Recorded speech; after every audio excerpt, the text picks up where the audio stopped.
উজনিৰ কেউফালে বানৰ বিভীষিকাৰ মাজতেই ভাৰতীয় জনতা পাৰ্টিৰ ৰাজ্যিক সভাপতি দুলেন নায়কৰ প্ৰচেষ্টাত মৰিয়নি সমষ্টিৰ চেলেং বাগানকে ধৰি বানাক্ৰান্ত অঞ্চলত আৰ্তজনক বিতৰণ কৰে খাদ্য সামগ্ৰী।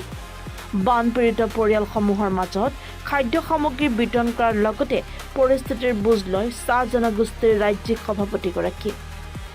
উল্লেখ্য যে ভাৰতীয় জনতা পাৰ্টিৰ চাহ জনগোষ্ঠীৰ মৰ্চাৰ শোণিতপুৰ জিলা আৰু চাহ জনগোষ্ঠী মৰ্চাৰ ৰাজ্যিক উপসভাপতি সুনীতা তাঁতী ডাঙৰীয়ানীকে প্ৰমুখ্য কৰি কেইবাটাও সংস্থাৰ যুৱক যুৱতীসকলৰ উপস্থিতিত খাদ্য সামগ্ৰী বিতৰণ কৰি সমস্যাসমূহ চৰকাৰে সমাধান কৰিব বুলি জানিবলৈ দিয়ে।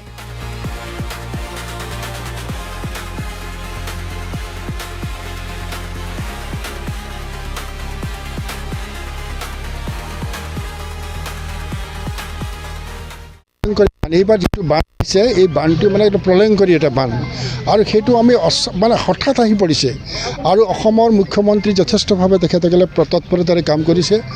আমাৰ যিখিনি বিধায়কসকল আছে, আমাৰ মৰিয়নি সমষ্টিৰ বিধায়ক, সমষ্টিৰ বিধায়ক, আমাৰ নাজিৰা সমষ্টিৰ বিধায়ক বা যিমানখিনি আমাৰ তেখেতসকলে একদম আন্তৰিকতাৰে তেখেতসকলে খাটি আছে, লৈ গৈ আছে।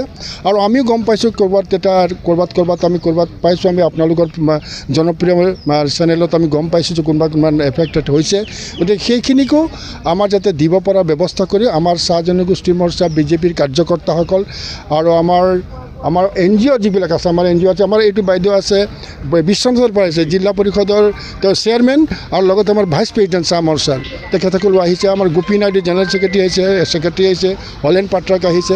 গতিকে সকলোৱে আহি পেলাই আমি সমভাগী আমি কিঞ্চিত মাত্ৰ তেখেতসকলক আমি সহায় কৰিব বিচাৰিছোঁ। আৰু যদি ক'ৰবাত থাকে আমি নিশ্চিতভাৱে আমি কৰিবলৈ চেষ্টা কৰিম। আৰু এইটো আমি সকলোৱে মিলি পেলাই আমি আমি সহায় কৰিব লাগিব। মুখ্যমন্ত্ৰীয়ে সেইখিনি গুৰুত্ব সহকাৰে লৈছে। আমাৰ ৰাজ্যিক সভাপতি দিলীপ শইকীয়া ডাঙৰীয়াক আমাৰ লগত মানে যোগসূত্ৰ কৰি আছে, ক'ত কি হৈছে আমি ডেইলি ৰিপৰ্ট তেখেতক দি আছোঁ, ক'ত এৰিয়া হৈছে। আজিও মই তেখেতৰ লগত কথা পাতিছোঁ।